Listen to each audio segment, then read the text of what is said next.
नमः श्री यतिराजाय विवेकानंद सूरये सच्चित्सुखस्वरूपाय स्वामिने तापहारिणे जननी शारदां देवीं रामकृष्णं जगद्गुरु पादपद्मे तयोः श्रुत्वा प्रणमामि मुहुर्मुहुः।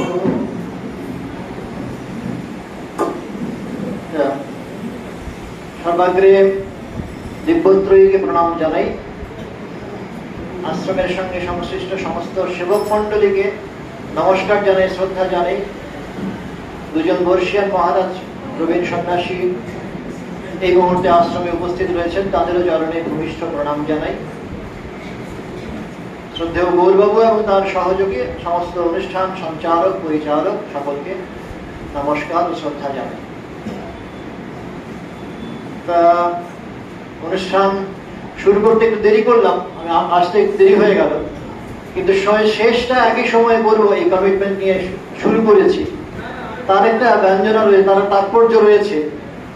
মায়ার আদি কোথায় কেউ জানে না, কিন্তু তার অন্ত আছে। এই খেলা এক সময় শেষ হবে, এটা নিশ্চিত। কাজেই প্রান্তবিন্দুটা নির্দিষ্ট করা থাকলো, যদিও তার উৎপত্তি স্থল, অরিজিন, উৎস কোথায় সেই নিয়ে প্রশ্ন না করাই ভালো। কারণ স্বামীজি বলছেন এই মায়ার পারে যখন চলে যাওয়া যাবে তখন বোঝা যাবে সবটাই খেলা। তা এই যেন তত্ত্ব যেখানে মায়ার, যার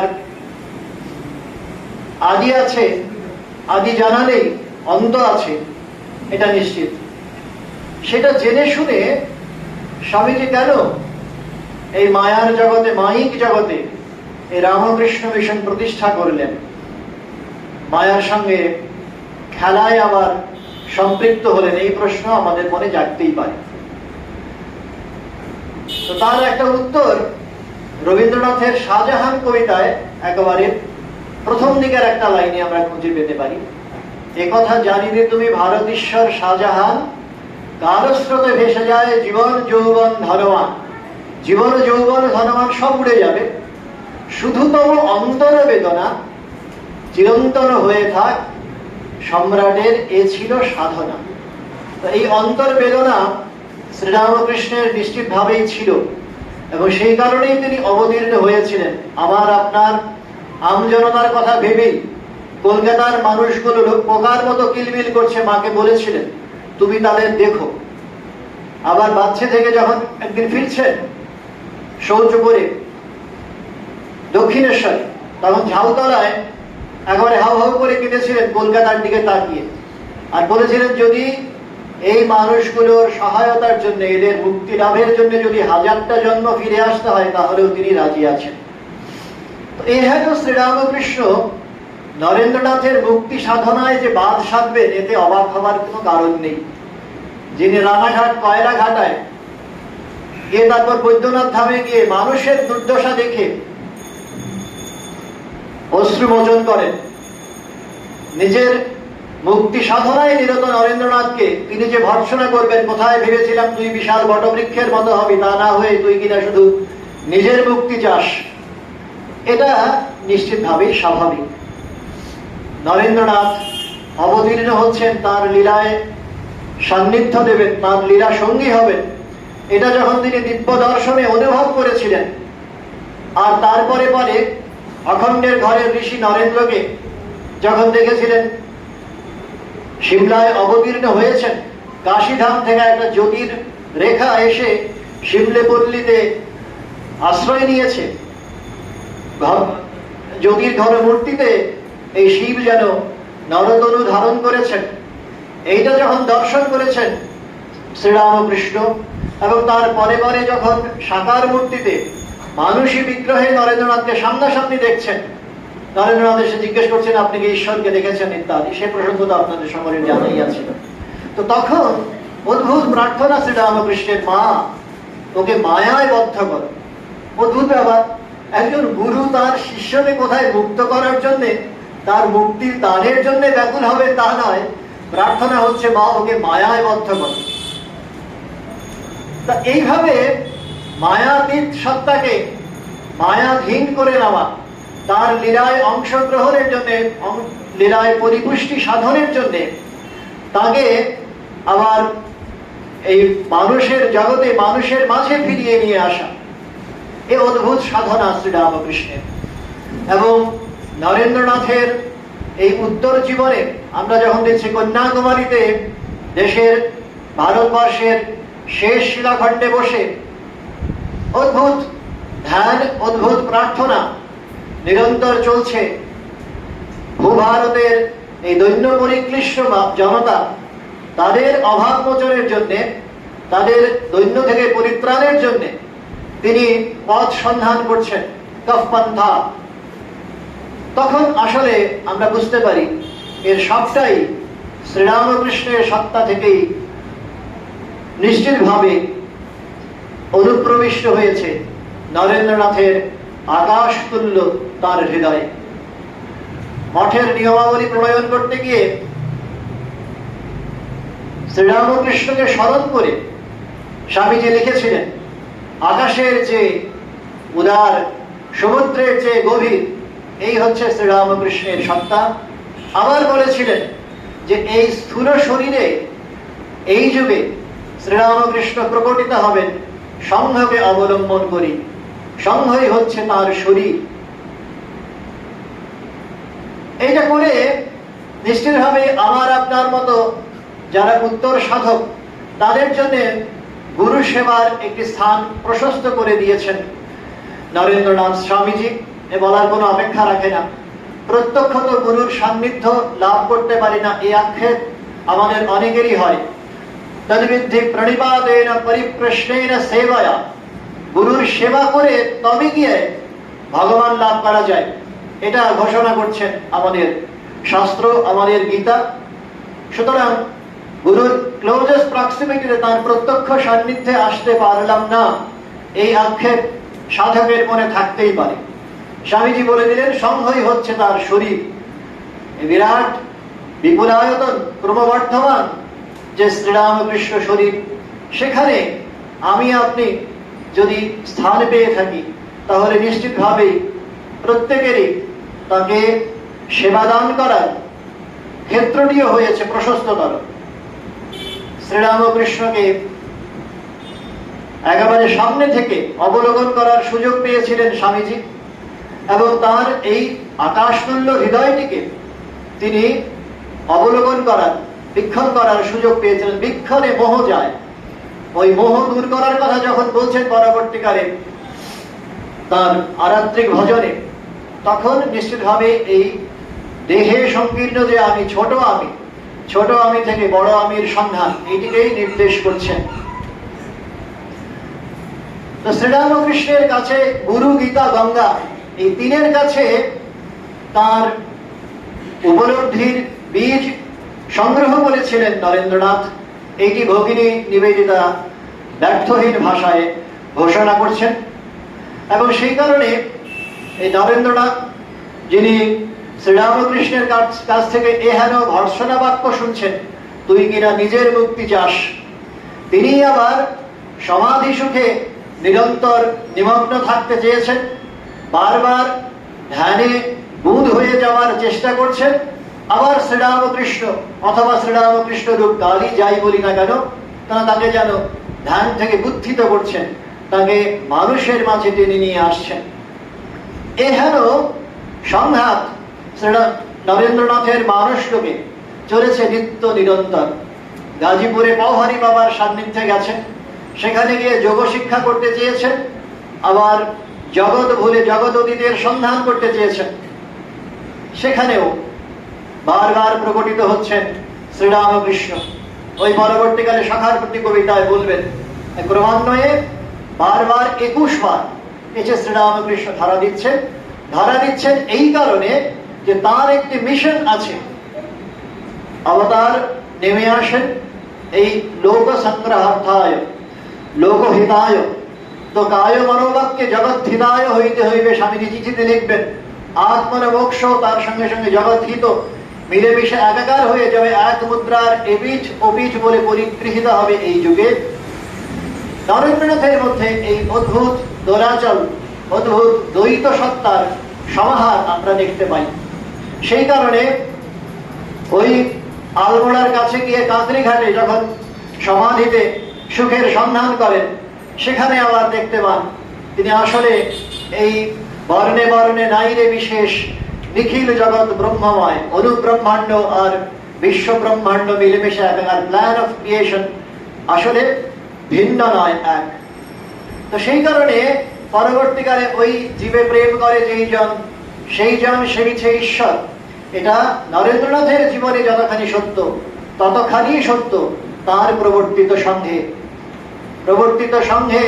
সেই কারণে স্বামীজির অনুচর বর্গ তারা যখন আসছেন, অথবা তারও আগে যদি হিস্ট্রি ট্রেস করা যায়, একেবারে গোড়াপত্তনের মুখে তাঁরই গুরু ভাই রামকৃষ্ণ মিশনের পরবর্তীকালে প্রথম উপসভাপতি স্বামী যোগানন্দজি, তিনি প্রশ্নমানে বিদ্ধ করছেন স্বামীজিকে, তোমার তো এসব বিদেশি ভাবে কাজ করা হচ্ছে। প্রশ্ন জাগা খুব স্বাভাবিক, সন্দেহ জাগা খুব স্বাভাবিক, কারণ শ্রীরামকৃষ্ণকে তারা যেভাবে দেখেছিলেন, স্বামীজির কর্মপন্থা, স্বামীজির সাধন পন্থা তার থেকে ভিন্নতর বলে মনে হয়েছে তাদের। শ্রীরামকৃষ্ণ সবসময় সাধন সুখে নিমগ্ন, তিনি জগতের অতীতের সন্ধান করছেন, এইটি তাদের দৃষ্টিতে বোধগম্য হয়েছে। কিন্তু এই মায়াতীত হয়েও তিনি যে মায়ায় অধীনতা স্বীকার করেছেন, জগতের অতীত হয়েও তিনি যে জগতে ভূমিষ্ঠ হয়েছেন, আমাদের মধ্যে রয়েছেন, শরীর ধারণ করেছেন, এই সত্যটিকে পরিপূর্ণ মাত্রায় উপলব্ধি করতে পেরেছিলেন স্বামী বিবেকানন্দ স্বয়ং।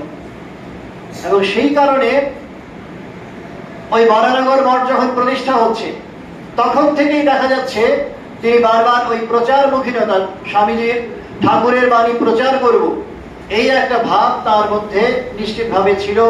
গুরু ভাইদের মধ্যেও এই ভাব সঞ্চারিত করার জন্য ব্যাকুল হচ্ছেন।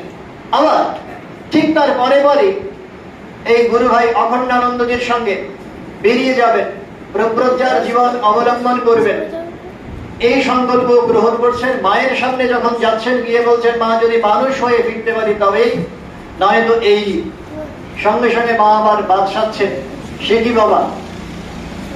তো এই মানুষ হয়ে ফেরার কি তাৎপর্য, সেটা স্বামীজি স্বয়ং বলতে পারেন। কিন্তু তার উত্তর জীবন যদি কোনো নির্দেশিকা আমাদের সামনে স্থাপন করে, তাহলে বলতে পারি এই রামকৃষ্ণ সংঘ স্থাপন নিশ্চিতভাবে এই মানুষ হওয়ার সাধনার অঙ্গীভূত ছিল, নিশ্চিত। দেশের শেষ শিলাখণ্ডে বসে একজন ভারতবর্ষের জন্য, ভারতবর্ষের সামগ্রিক উন্নয়নের জন্য চিন্তা করতে পারে, অথবা 11ই সেপ্টেম্বর 1893-তে তার মন্ত্রমুগ্ধকর ভাষণের শেষে যখন গোটা দেশ জনতা যখন উদ্বেলিত, আমেরিকা যখন সম্মোহিত, তখন তিনি তার সুখসজ্জা পরিত্যাগ করে নেমে আসেন নিচে আর কাঁদতে থাকেন। মান যশের আকাঙ্ক্ষা কে করে? দেশের মানুষ যখন অবর্ণীয় দারিদ্র্যে নির্যাতিত, তখন মান যশের আকাঙ্ক্ষা কে করে? এহেন কান্না, এহেন আর্তনাদ নিশ্চিতভাবে নরেন্দ্রনাথের চরিত্রে অঙ্গীভূত ছিল। এবং সেখান থেকে পরিত্রাণের কি উপায়, সেটাও তিনি তার অনুসন্ধিৎসু মন নিয়ে বারবার পাশ্চাত্যে যখন বিচরণ করেছেন, মানুষকে কিভাবে সম্মান দিতে পারে, মানুষের উন্নয়নের জন্য, তার সার্বিক শারীরিক, বৌদ্ধিক, মানসিক, আত্মিক বিকাশের জন্য কি কি পন্থার সন্ধান সে দিতে পারে সমাজ, সেটি এই আমেরিকায় গিয়ে স্বামীজি অবলোকন করার সুযোগ পেয়েছেন। যখন এদেশে ফিরেছেন, তখন ওই সংঘ শরীরে বিরাজিত শ্রীরামকৃষ্ণ ওই ভাবনাকে আঁকড়ে ধরেছেন এবং সকলের মধ্যে ওই বুদ্ধি সঞ্চারিত করতে চেয়েছেন। কিন্তু আমরা জানি তার অনুচরবর্গ, তার উত্তর সাধক যারা, তাদের মধ্যে এই সন্দেহ খুব স্বাভাবিকভাবেই নিত্য বিদ্যমান ছিল।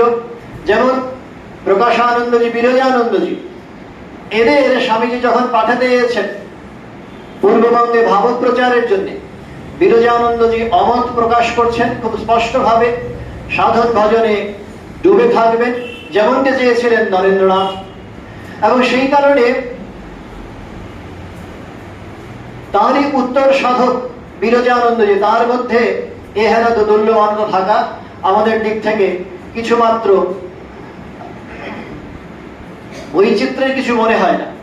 তো সেই বিরজানন্দজিকে কিন্তু স্বামীজি আবার যেন শ্রীরামকৃষ্ণের ভূমিকায় অবতীর্ণ হয়ে তাকে সতর্ক করছেন, তাকে ভর্ৎসনা করছেন, তুই যদি শুধু নিজের মুক্তি চাস তাহলে জাহান্নামে যাবি।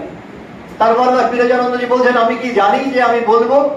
বলছেন, তুই বলবি যে আমি জানি না, এই কথাটাই তুই শুধু বলবি। যে বলে যে আমি সব জানি, সে আসলে কিছু জানে না। তা এইভাবে যাত্রা শুরু হয়েছে রামকৃষ্ণ সংঘের। এবং স্বামীজির হৃদয়ের এই অন্তর্বেদনা, এটা পাঠ নিতে পেরেছিলেন নিশ্চিতভাবেই অখণ্ডানন্দজি। সেই কারণে রামকৃষ্ণ মিশন প্রতিষ্ঠার ওই পুণ্যলগ্নের 15 দিনের মধ্যে সারগাছিতে শুরু হয়ে যাচ্ছে সেবাসত্রের বীজ বপন করা হচ্ছে। এবং দুর্ভিক্ষের করাল মূর্তি দেখে তার মধ্যে ভয়ঙ্করের মধ্যে শুভঙ্করের সন্ধান করছেন অখণ্ডানন্দজি। তারপর আবার ভগবানের প্রত্যাদেশ পাওয়ার জন্য তাঁরই দ্বারস্থ হয়ে পড়ে থাকছেন এবং দৈবী বিধানে ভগবানের তার আশীর্বাদ, তার কল্যাণ ইচ্ছা এই অখণ্ডানন্দজির মধ্য দিয়ে প্রকটিত হচ্ছে। স্বামীজি শতধারে তার আশীর্বাণী বর্ষণ করেছিলেন, আশীর্বাদ সম্ভব বার্তা চিঠিতে জ্ঞাপন করেছিলেন, সেবকদের পাঠিয়েছিলেন। এবং আমরা জানি পরবর্তীকালের ইতিহাস, সারগাছি আমাদের একজন প্রবীণ সন্ন্যাসী বলছেন, বুদ্ধদেবের সময়ে যেমন সারনাথ, রামকৃষ্ণ অবতারে এই যুগে হচ্ছে সারগাছি। তো যাই হোক, ওইভাবে সেবাসত্রের উদযাপন শুরু হলো। এবং তারপরে এই যে 125 বছর 130 বছরের ইতিহাস, এটা নিরন্তর বহমান। এই স্বামীজির অনন্তের অভিসার ক্রমপ্রসারমান। আমি যেন বড় হয়ে যাচ্ছি। বলেছিলেন, তোমাদের তথাকথিত ধর্মের কিছু বুঝি না, অন্যের জন্য আমি কিছু অনুভব করতে শিখেছি। তো সেই কারণে তুরীয়ানন্দজিকে বলেছিলেন, তো এই ক্রমপ্রসারমান বিবেকানন্দ, এক্সপানশন ইজ লাইফ, তিনি যেন ক্রমাগত ছড়িয়ে যাচ্ছেন। স্বামীজির দেহত্যাগের পর মঠে এসেছিলেন বিরজানন্দজি, চতুর্দিকে একটা শূন্যতার অনুভব করছিলেন। তারপরে পরেই বোধ করছেন যে স্বামীজির সর্বত্র বিরাজমান, প্রত্যেকের মধ্য দিয়ে তিনি স্বামীজির ভাবই প্রকটিত হচ্ছে, প্রকাশিত হচ্ছে। মদন ভাষ্যের পর কবিতায় রবীন্দ্রনাথ লিখেছিলেন যে পঞ্চস্বরে দগ্ধ করে একই করেছে সন্ন্যাসী, বিশ্বময় দিয়েছে তারে ছড়ায়ে। স্বামীজি তার শরীরই তনু পরিত্যাগ করলেন, কিন্তু স্থূল শরীর পরিত্যাগের মাধ্যমে যেন আরো বেশি তিনি ছড়িয়ে গেলেন অনন্ত দেহে। সর্বতোক্ষি শিরোমুখম, সর্বত্র তিনি পরিব্যাপ্ত হয়ে পড়লেন। এই শ্রীরামকৃষ্ণ, সর্বব্যাপী শ্রীরামকৃষ্ণ, সর্বব্যাপী স্বামী বিবেকানন্দ আমার আপনার মধ্য দিয়ে রামকৃষ্ণ মিশনের অগণিত শাখা কেন্দ্রে যারা নিত্য নিরত সেবাদান করছেন, প্রত্যেকের মধ্য দিয়ে প্রতিফলিত হচ্ছেন। স্বামীজি কর্মযোগে বেঁধে দিয়েছিলেন 4 ধরনের দান করে, অন্নদান, বিদ্যাদান, প্রাণদান, ধর্মদান। এই 4 ধরনের দান যার যেমন অধিকার, সেইটুকু সামর্থ্য অনুসারে তার নিজের পরিধির মধ্যে সেবাদান করে তিনি সর্বোচ্চ পদবীতে সিদ্ধি লাভ করতে পারেন। স্বে স্বে কর্মণি অভিরতা সংসিদ্ধিং লভতে নরঃ। যার যেটুকু সামর্থ্য, সেখানে দাঁড়িয়ে যদি তিনি তার সর্বোচ্চ পরিমিত সেবাদান করেন, তাহলে তিনি সিদ্ধি লাভ করবেন। তো এখানেও আমাদের এই সেবক মণ্ডলীর মধ্যে যারা যেখানে আছেন, যার যতখানি অধিকার, যার যতখানি সামর্থ্য, তিনি অন্নদান, প্রাণদান, বিদ্যাদান বা ধর্মদান, সেটা দানের মাধ্যমে সেই সংঘরূপী শ্রীরামকৃষ্ণের সেবা করবেন এবং নিজে কৃতকৃতার্থ হবেন। যাদের কল্যাণার্থে তিনি উৎসর্গ করছেন নিজেকে, তিনি গৃহী হন, তিনি সন্ন্যাসী হন, সেই অনন্তের অভিসারে তিনি নিশ্চিতভাবে পূর্ণত্ব লাভ করবেন। পূর্ণমেবাবশিষ্যতে। ওম শান্তি শান্তি শান্তি। হরি ওম তৎসৎ। শ্রী রামকৃষ্ণার্পণমস্তু।